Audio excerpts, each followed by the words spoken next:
ಕೇಳಿ ಗಿಳಿಗಳೇ ಪುಟ್ಟ ಮಕ್ಕಳಿಗಾಗಿ ಕಾರ್ಯಕ್ರಮ. ಇಂದಿನ ಕಾರ್ಯಕ್ರಮದಲ್ಲಿ ನಂಜನಗೂಡು ತಾಲೂಕಿನ ಹೊಸಕೋಟೆಯ ಶ್ರೀ ಗುರು ಮಹಾಂತೇಶ್ವರ ಆಂಗ್ಲ ಮಾಧ್ಯಮ ಶಾಲೆಯ ಪುಟ್ಟ ಮಕ್ಕಳಿಂದ ಕಾರ್ಯಕ್ರಮ ವೈವಿಧ್ಯ. ಆತ್ಮೀಯ ಕೇಳುಗರೆ, ನನ್ನ ಹೆಸರು ತನುಷಾ.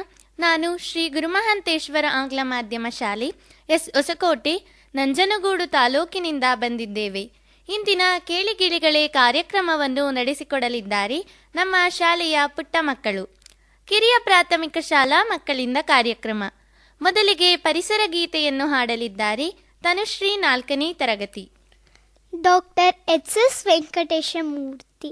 ಬನಸಿರಿ ಪ್ರಕೃತಿಯ ವರದಾನ, ಸಂಪನ್ಮೂಲದ ಉಗ್ರಾಣ. ಬನಸಿರಿ ಪ್ರಕೃತಿಯ ವರದಾನ, ಸಂಪನ್ಮೂಲದ ಉಗ್ರಾಣ. ವನ್ಯಜೀವಿಗಳಿಗೆ ಆಶ್ರಯಧಾಮ, ವನ್ಯಜೀವಿಗಳಿಗೆ ಆಶ್ರಯಧಾಮ. ಗಿಡಮೂಲಿಕೆಗಳ ರಸತಾಣ, ಗಿಡಮೂಲಿಕೆಗಳ ರಸತಾಣ. ಬನಸಿರಿ ಪ್ರಕೃತಿಯ ವರದಾನ, ಸಂಪನ್ಮೂಲದ ಉಗ್ರಾಣ. ಬನಸಿರಿ ಪ್ರಕೃತಿಯ ವರದಾನ, ಸಂಪನ್ಮೂಲದ ಉಗ್ರಾಣ. ಕಾಡು ಮಾನವ ಸಂಬಂಧ ಬೆಳೆದಿದೆ ಎಷ್ಟೋ ಯುಗದಿಂದ. ಕಾಡು ಮಾನವ ಸಂಬಂಧ ಬೆಳೆದಿದೆ ಎಷ್ಟೋ ಯುಗದಿಂದ. ಕಾಡಿನ ಗರ್ಭದಿ ಬಂದವರು, ಕಾಡಿನ ಮಡಿಲಲ್ಲಿ ಬೆಳೆದವರು. ಕಾಡಿನ ಗರ್ಭದಿ ಬಂದವರು, ಕಾಡಿನ ಮಡಿಲಲ್ಲಿ ಬೆಳೆದವರು. ಬನಸಿರಿ ಪ್ರಕೃತಿಯ ವರದಾನ, ಸಂಪನ್ಮೂಲದ ಉಗ್ರಾಣ. ಬನಸಿರಿ ಪ್ರಕೃತಿಯ ವರದಾನ, ಸಂಪನ್ಮೂಲದ ಉಗ್ರಾಣ. ವನಗಳೇ ಮುಕ್ತಿಯ ತಾಣಗಳು, ಬದುಕಿಗೆ ಶಕ್ತಿಯ ಕೇಂದ್ರಗಳು. ವನಗಳೇ ಮುಕ್ತಿಯ ತಾಣಗಳು, ಬದುಕಿಗೆ ಶಕ್ತಿಯ ಕೇಂದ್ರಗಳು. ಕಾಡುಗಳಿಲ್ಲದೆ ನಾಡಿಲ್ಲ, ಕಾಡೇ ನಮ್ಮೊಡನಾಡಿಗಳು. ಕಾಡುಗಳಿಲ್ಲದೆ ನಾಡಿಲ್ಲ, ಕಾಡೇ ನಮ್ಮೊಡನಾಡಿಗಳು. ಬನಸಿರಿ ಪ್ರಕೃತಿಯ ವರದಾನ, ಸಂಪನ್ಮೂಲದ ಉಗ್ರಾಣ. ಬನಸಿರಿ ಪ್ರಕೃತಿಯ ವರದಾನ, ಸಂಪನ್ಮೂಲದ ಉಗ್ರಾಣ. ಸಂಪನ್ಮೂಲದ ಉಗ್ರಾಣ. ವಚನ ಗಾಯನ ಮಾಡಲಿದ್ದಾರೆ ಪರಿಣಿತಾ, 4ನೇ ತರಗತಿ. ವಚನ ರಚನೆ ಬಸವಣ್ಣನವರು. ನಾನೊಂದೆ ನೆನೆದರೆ ತಾನೊಂದೆ ನೆನೆಯುವುದು, ನಾನಿತ್ತಲೆಳೆದರೆ ತಾನೆತ್ತಲೆಳೆಯುವುದು. ನಾನೊಂದೆ ನೆನೆದರೆ ತಾನೊಂದೆ ನೆನೆಯುವುದು, ನಾನಿತ್ತಲೆಳೆದರೆ ತಾನೆತ್ತಲೆಳೆಯುವುದು. ತಾ ಬೇರೆಯನ್ನ ನಳಲಿಸಿ ಕಾಡಿತ್ತು, ತಾ ಬೇರೆ ಎನ್ನ ಬಳಲಿಸಿ ಕಾಡಿತ್ತು. ಕೂಡಲ ಸಂಗನ ಕೂಡಿಹೆನೆಂದರೆ, ಕೂಡಲ ಸಂಗನ ಕೂಡಿಹೆನೆಂದರೆ. ತಾನೆನ್ನ ಮುಂದುಗೆಡಿಸಿತ್ತು ಮಾಯೇ. ಶಿಶುಗೀತೆಯನ್ನು ಹಾಡಲಿದ್ದಾರೆ ಧನ್ಯ, 3ನೇ ತರಗತಿ. ಶಿಶುಗೀತೆ. ಜಕ್ಕಣಕ ಜಕ್ಕಣಕ ಜಕ್ಕಣಕ ಜೈ, ದೊಡ್ಡಣ್ಣರು ಕುಣಿತಿದ್ರು ತಕ ದಿನ ದಿನ ತೈ, ತಕ ದಿನ ದಿನ ತೈ. ಜಕ್ಕಣಕ ಜಕ್ಕಣಕ ಜಕ್ಕಣಕ ಜೈ, ದೊಡ್ಡಣ್ಣರು ಕುಣಿತಿದ್ರು ತಕ ದಿನ ದಿನ ತೈ. ಕುಣಿತಿದ್ರೆ ದೊಡ್ಡಣ್ಣರು ಹೊತ್ತುಕೊಂಡು ಮೈ, ಕುಣಿತಿದ್ರೆ ದೊಡ್ಡಣ್ಣರು ಹೊತ್ತುಕೊಂಡು ಮೈ. ಇಟ ಬಿಟ್ರು ಪುಟ್ಟಣ್ಣರು ನೆತ್ತಿ ಮೇಲೆ ಕೈ, ನೆತ್ತಿ ಮೇಲೆ ಕೈ. ಜಕ್ಕಣಕ ಜಕ್ಕಣಕ ಜಕ್ಕಣಕ ಜೈ. ದೊಡ್ಡಣ್ಣರು ಕುಣಿತಿದ್ರು ತಕ್ಕ ದಿನ ದಿನ ತೈ, ತಕ್ಕ ದಿನ ದಿನ ತೈ. ದಾರಿಲಾಗ ಬರ್ತಾ ಇದ್ರು ಅಡ್ಕೆ ಮಂಡಿ ಪೈ, ಮಾಡಿಕೊಳ್ತಾ ಏನೋ ಲೆಕ್ಕ ಜೇಬಲಿತ್ತು ಕೈ. ದಾರಿಲಾಗ ಬರ್ತಾ ಇದ್ರು ಅಡ್ಕೆ ಮಂಡಿ ಪೈ, ಮಾಡಿಕೊಳ್ತಾ ಏನೋ ಲೆಕ್ಕ ಜೇಬಲಿತ್ತು ಕೈ. ದೊಡ್ಡಣ್ಣರು ಡಿಕ್ಕಿ ಕೊಂಡ್ರು ಬಿದ್ದೆ ಬಿಟ್ರು ಪೈ, ದೊಡ್ಡಣ್ಣರು ಡಿಕ್ಕಿ ಕೊಂಡ್ರು ಬಿದ್ದೆ ಬಿಟ್ರು ಪೈ. ಮಂಡೆ ಹೊಡೆದ್ರು ಜೇಬಲಿತ್ತು ಪೈ ಸಮೇತ ಕೈ, ಮಂಡೆ ಹೊಡೆದ್ರು ಜೇಬಲಿತ್ತು ಪೈ ಸಮೇತ ಕೈ. ಜಕ್ಕಣಕ ಜಕ್ಕಣಕ ಜಕ್ಕಣಕ ಜೈ. ದೊಡ್ಡಣ್ಣರು ಕುಣಿತಿದ್ರು ತಕ್ಕ ದಿನ ದಿನ ತೈ, ತಕ್ಕ ದಿನ ದಿನ ತೈ. ದೊಡ್ಡಣ್ಣರು ಪೈ ಮಾಮುನ ನೋಡ್ತಾ ಅಂದ್ರು ಹೋಯ್, ದೊಡ್ಡಣ್ಣರು ಪೈ ಮಾಮುನ ನೋಡ್ತಾ ಅಂದ್ರು ಹೋಯ್. ಒಬ್ರೇ ಹೇಗೋ ಬಿಡ್ಬೋದೇನೋ ಇಡೀರಿ ನನ್ನ ಕೈ, ಒಬ್ರೇ ಹೇಗೋ ಬಿಡ್ಬೋದೇನೋ ಇಡೀರಿ ನನ್ನ ಕೈ. ಎತ್ತುವಾಗ ಕುಗ್ತಾ ಇದ್ರು ಹನುಮಣ್ಣವ್ರಿಗೆ ಜೈ, ಎತ್ತುವಾಗ ಕುಗ್ತಾ ಇದ್ರು ಹನುಮಣ್ಣವ್ರಿಗೆ ಜೈ. ಆ ಕಡೆಗಿರು ಈ ಕಡೆಗಿರು ಹೇಳ್ತಾ ತಾಟ ಬಾಯ್, ಆ ಕಡೆಗಿರು ಈ ಕಡೆಗಿರು ಹೇಳ್ತಾ ತಾಟ ಬಾಯ್. ಜಕ್ಕಣಕ ಜಕ್ಕಣಕ ಜಕ್ಕಣಕ ಜೈ. ದೊಡ್ಡಣ್ಣರು ಕುಣಿತಿದ್ರು ತಕ್ಕ ದಿನ ದಿನ ತೈ, ತಕ್ಕ ದಿನ ದಿನ ತೈ. ಕುಣಿತಿದ್ರೆ ದೊಡ್ಡಣ್ಣರು ಹೊತ್ತುಕೊಂಡು ಮೈ, ಕುಣಿತಿದ್ರೆ ದೊಡ್ಡಣ್ಣರು ಹೊತ್ತುಕೊಂಡು ಮೈ. ಇಟ ಬಿಟ್ರು ಪುಟ್ಟಮ್ಮನರು ನೆತ್ತಿ ಮೇಲೆ ಕೈ, ಇಟ ಬಿಟ್ರು ಪುಟ್ಟಮ್ಮನರು ನೆತ್ತಿ ಮೇಲೆ ಕೈ. ಜಕ್ಕಣಕ ಜಕ್ಕಣಕ ಜಕ್ಕಣಕ ಜೈ. ದೊಡ್ಡಣ್ಣರು ಕುಣಿತಿದ್ರು ತಕ್ಕ ದಿನ ದಿನ ತೈ. ಕಥೆಯನ್ನು ಹೇಳಲಿದ್ದಾರೆ ಪಾವನಿ 3ನೇ ತರಗತಿ. ಕತೆ ಹೆಸರು ಸಮಯದ ಮೌಲ್ಯ. ಒಂದು ಊರಲ್ಲಿ ಒಬ್ಬ ಶ್ರೀಮಂತ ವ್ಯಕ್ತಿ ಇದ್ದನು. ಅವನು ತುಂಬ ಕಷ್ಟಪಟ್ಟು ದುಡಿದು ಹಣ ಸಂಪಾದಿಸಿ ಶ್ರೀಮಂತನಾಗಿದ್ದನು.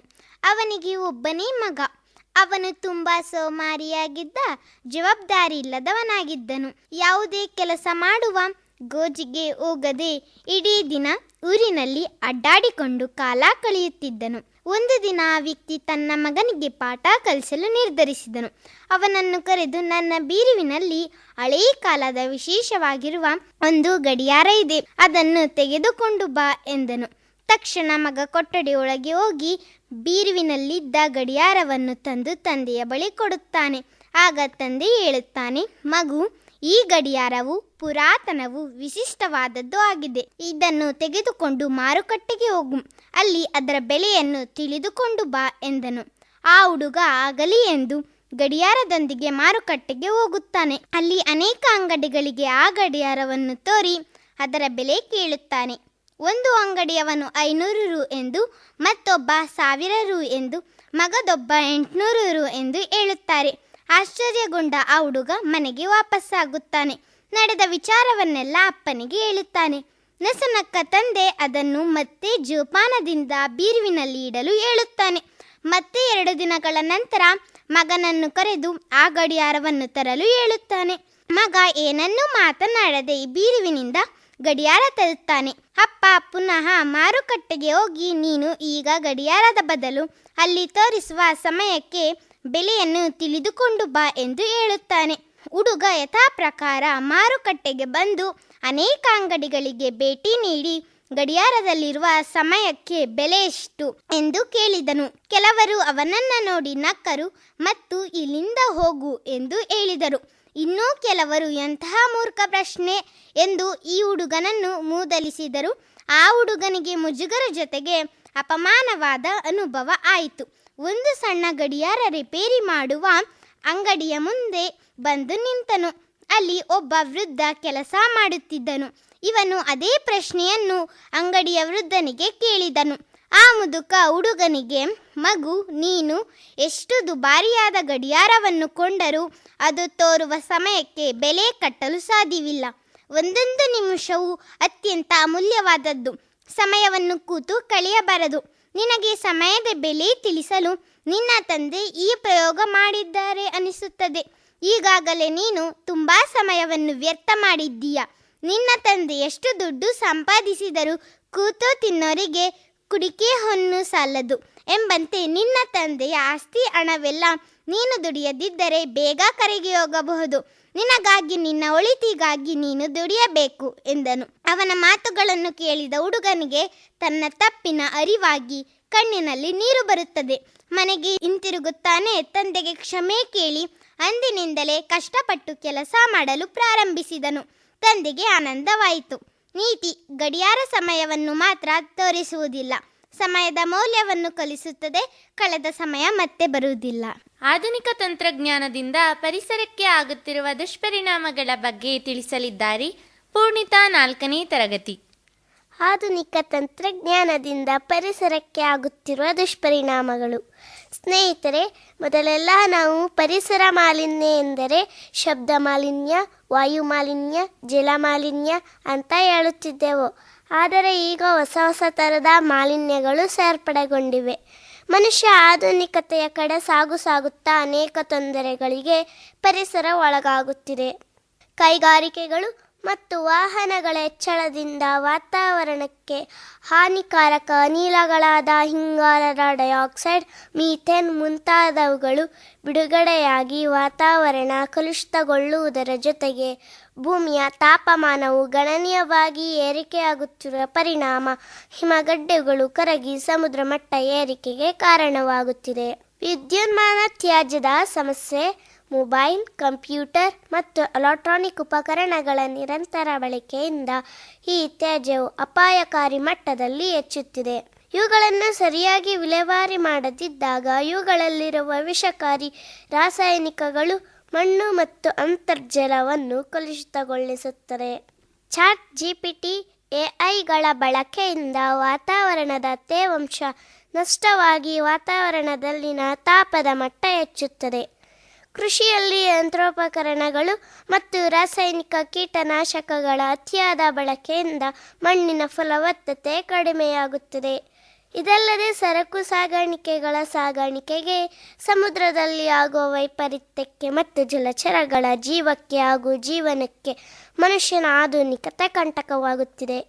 ಇದಕ್ಕೆಲ್ಲ ಪರಿಹಾರವೆಂದರೆ ನವೀಕರಿಸಬಹುದಾದ ಸೌರಶಕ್ತಿ ಮತ್ತು ಪವನ ಶಕ್ತಿಗಳ ಬಳಕೆ, ತ್ಯಾಜ್ಯ ನಿರ್ವಹಣೆ ಮತ್ತು ಮರುಬಳಕೆಯ ಆಧುನಿಕ ವಿಧಾನಗಳು, ಸಾಧ್ಯವಾದಷ್ಟು ಮರಗಳ ಬೆಳೆಸುವುದು ಇತ್ಯಾದಿ ಕ್ರಮಗಳಿಂದ ಪರಿಸರವನ್ನು ಉಳಿಸಿ ಆ ಮೂಲಕ ಸಕಲ ಜೀವಿಗಳ ಸುರಕ್ಷತೆಗೆ ಕ್ರಮವಹಿಸುವುದು ಮನುಷ್ಯನ ಆದ್ಯ ಕರ್ತವ್ಯವಾಗಿದೆ. ಸ್ಥಳ ಪರಿಚಯವನ್ನು ಮಾಡಲಿದ್ದಾರೆ ಶಾನ್ವಿದೀಪ್ 4ನೇ ತರಗತಿ. ಹಿಂದಿನ ಗರಳಾಪುರಿ, ಇಂದಿನ ನಂಜನಗೂಡು. ಈ ದಿನ ನಾನು ನಿಮಗೆ ಮೈಸೂರು ಜಿಲ್ಲೆಯ ಪ್ರಸಿದ್ಧ ಯಾತ್ರಾ ಸ್ಥಳವಾದ ದಕ್ಷಿಣ ಕಾಶಿ ಎಂದೇ ಪ್ರಸಿದ್ಧವಾಗಿರುವ ನಂಜನಗೂಡಿನ ಪರಿಚಯ ಮಾಡಿಕೊಡಲು ಇಚ್ಛಿಸುತ್ತೇನೆ. ಹಿಂದೂಗಳ ಪವಿತ್ರ ಸ್ಥಳವಾದ ನಂಜನಗೂಡು ಮೈಸೂರಿನಿಂದ 22 ಕಿಲೋಮೀಟರ್ ದೂರದಲ್ಲಿದೆ. ಕಪಿಲಾ ನದಿಯ ದಡದಲ್ಲಿರುವ ಈ ಊರಿಗೆ ನಂಜನಗೂಡು ಎಂಬ ಹೆಸರು ಬಂದ ಹಿನ್ನೆಲೆ ಇದಕ್ಕೆ ಮುಂಚೆ ಇದ್ದ ಹೆಸರಿನ ಬಗ್ಗೆ ತಿಳಿಯೋಣ. ಸಮುದ್ರ ಮಂಥನದ ಸಮಯದಲ್ಲಿ ಬಂದ ಹಾಲಾಹಲವನ್ನು ಗರಳ ಎಂದು ಕರೆಯುತ್ತಾರೆ. ಗರಳವನ್ನು ಕುಡಿದ ಶಿವ ಅದನ್ನು ಗಂಟಲಲ್ಲೇ ತಡೆದು ವೇದನೆಯನ್ನು ತಡೆಯಲು ಈ ಊರಿಗೆ ಬಂದು ನೆಲೆಸಿದನಂತೆ. ಹಾಗಾಗಿ ಗರಳಾಪುರಿ ಎಂಬ ಹೆಸರು ಬಂತು. ತದನಂತರ ನಂಜನ್ನು ನುಂಗಿದ ನಂಜುಂಡನ ನೆನಪಿಗೆ ನಂಜನಗೂಡು ಆಯಿತು. ಹಾಗೆಯೇ ಮಾತೃಹತ್ಯೆಯ ದೋಷ ಪರಿಹಾರಕ್ಕಾಗಿ ಪರಶುರಾಮನು ಇಲ್ಲಿ ಬಂದು ತಂಗಿದ ಕಾರಣ ಪರಶುರಾಮನ ಕ್ಷೇತ್ರವಾಯಿತು. ಹಿಂದೂಗಳ ಪವಿತ್ರ ಸ್ಥಳವಾದ ಈ ದೇವಾಲಯದ ಬಗ್ಗೆ ಹೇಳಬೇಕೆಂದರೆ ಈ ದೇವಾಲಯವನ್ನು 12ನೇ ಶತಮಾನದಲ್ಲಿ ನಿರ್ಮಿಸಲಾಗಿದೆ. ಚೋಳರು ಈ ದೇವಾಲಯವನ್ನು ನಿರ್ಮಿಸಿದರು ಎಂದು ನಂಬಲಾಗಿದೆ. ಮೈಸೂರು ರಾಜರು ದೇವಾಲಯವನ್ನು ನವೀಕರಣಗೊಳಿಸಿದರು. ಟಿಪ್ಪು ಸುಲ್ತಾನ ಚಿನ್ನದ ಕಳಸ ಮಾಡಿಸಿಕೊಟ್ಟು ತನ್ನ ಆನೆಗೆ ನಂಜುಂಡಿ ಎಂದು ಹೆಸರು ಕರೆದುಕೊಂಡನಂತೆ. ದೇವಸ್ಥಾನದಲ್ಲಿರುವ ಲಿಂಗವನ್ನು ಗೌತಮ ಮಹರ್ಷಿಗಳು ಸ್ಥಾಪಿಸಿದ್ದಾರೆ. ಪಾರ್ವತಿ ವಿಗ್ರಹವು ವಿಜಯನಗರದ ಶೈಲಿಯಲ್ಲಿದ್ದು ಈ ವಿಗ್ರಹ 4.5 ಅಡಿ ಎತ್ತರವಿದೆ. ತುಂಬಾ ವಿರಳವಾಗಿ ಕಾಣುವ ಶ್ರೀಚಕ್ರ ಈ ವಿಗ್ರಹದ ಮುಂದೆ ಇದೆ. ಈ ದೇವಾಲಯದ ವಿಶೇಷತೆ ಏನೆಂದರೆ ಪಂಚಮಹಾರಥೋತ್ಸವ. ಇದು ಕರ್ನಾಟಕದ ಅತ್ಯಂತ ಪ್ರಸಿದ್ಧ ಧಾರ್ಮಿಕ ಉತ್ಸವಗಳಲ್ಲಿ ಒಂದಾಗಿದೆ. ಈ ಮಹೋತ್ಸವದಲ್ಲಿ ಒಟ್ಟು 5 ಬೃಹತ್ ರಥಗಳನ್ನು ಎಳೆಯಲಾಗುತ್ತದೆ. ನಂಜನಗೂಡು ರಸಬಾಳೆ ಎಂದೇ ಪ್ರಸಿದ್ಧವಾಗಿರುವ ಅತಿ ಮೃದು ರುಚಿಕರವಾದ ಬಾಳೆಹಣ್ಣಿನ ಮೂಲ ಇದಾಗಿದೆ. ಇಲ್ಲಿಯ ಉದ್ಬೂರು ಮಾಂಬಳ್ಳಿಯಲ್ಲಿ ಬೆಳೆಯುವ ವೀಳ್ಯದೆಲೆ ಕರ್ನಾಟಕದ ಪ್ರಸಿದ್ಧ ಮತ್ತು ಐತಿಹಾಸಿಕ ಕೃಷಿ ಉತ್ಪನ್ನಗಳಲ್ಲಿ ಒಂದಾಗಿದೆ. ಔಷಧಿ ಗುಣಗಳ ಜೊತೆಗೆ ವಿಟಮಿನ್ ಸಿ, ಕ್ಯಾಲ್ಸಿಯಂ, ಥಯಾಮಿನ್ ಪೋಷಕತ್ವವನ್ನು ಹೊಂದಿದೆ. ಮೈಸೂರು ಜಿಲ್ಲೆಯ ಅಧಿಕ ಲಾಭ ತರುವ ಅನೇಕ ಕಾರ್ಖಾನೆಗಳು ಇಲ್ಲಿದ್ದು ಕೈಗಾರಿಕಾ ವಲಯವಾಗಿ ಪ್ರಸಿದ್ಧಿ ಪಡೆದಿದೆ. ಒಟ್ಟಾರೆಯಾಗಿ ಹೇಳುವುದಾದರೆ ಕಪಿಲಾ ನದಿಯ ದಂಡೆಯಲ್ಲಿರುವ ನಂಜನಗೂಡು ಕೇವಲ ಒಂದು ಐತಿಹಾಸಿಕ ಮತ್ತು ಧಾರ್ಮಿಕ ಕೇಂದ್ರವಾಗಿರದೆ ಕರ್ನಾಟಕದ ಸಾಂಸ್ಕೃತಿಕ ಪರಂಪರೆ ಸಂಕೇತವಾಗಿದೆ. ಪುರಾಣಗಳಲ್ಲಿ ಗರಳಾಪುರಿ ಎಂದೇ ಕರೆಯಲ್ಪಡುವ ಈ ಪವಿತ್ರ ಕ್ಷೇತ್ರವು ದಕ್ಷಿಣ ಭಾರತದ ಕಾಶಿ ಎಂದೇ ಪ್ರಸಿದ್ಧವಾಗಿದೆ. ಕೇಳಿ ಗಿಳಿಗಳೇ ಕಾರ್ಯಕ್ರಮವನ್ನು ನಡೆಸಿಕೊಟ್ಟಂತಹ ತನುಶ್ರೀ, ಧನ್ಯ, ಪರಿಣಿತಾ, ಪಾವನಿ, ಪೂರ್ಣಿತಾ, ಶಾನ್ವಿ ದೀಪ್ ಎಲ್ಲರಿಗೂ ಧನ್ಯವಾದಗಳು. ನಮ್ಮನ್ನು ತಯಾರು ಮಾಡಿ ಕರೆದುಕೊಂಡು ಬಂದಂತಹ ಶೋಭಾ ಮ್ಯಾಮ್ ಮತ್ತು ಚಂದ್ರು ಸರಿಗೆ ಧನ್ಯವಾದಗಳು. ಎಲ್ಲರಿಗೂ ಧನ್ಯವಾದಗಳು. ಇದುವರೆಗೆ ನಂಜನಗೂಡು ತಾಲೂಕಿನ ಹೊಸಕೋಟೆಯ ಶ್ರೀ ಗುರು ಮಹಾಂತೇಶ್ವರ ಆಂಗ್ಲ ಮಾಧ್ಯಮ ಶಾಲೆಯ ಪುಟ್ಟ ಮಕ್ಕಳಿಂದ ಕಾರ್ಯಕ್ರಮ ವೈವಿಧ್ಯ ಕೇಳಿದಿರಿ. ಇದು ಇಂದಿನ ಕೇಳಿ ಗಿಳಿಗಳೇ ಪುಟ್ಟ ಮಕ್ಕಳಿಗಾಗಿ ಕಾರ್ಯಕ್ರಮ.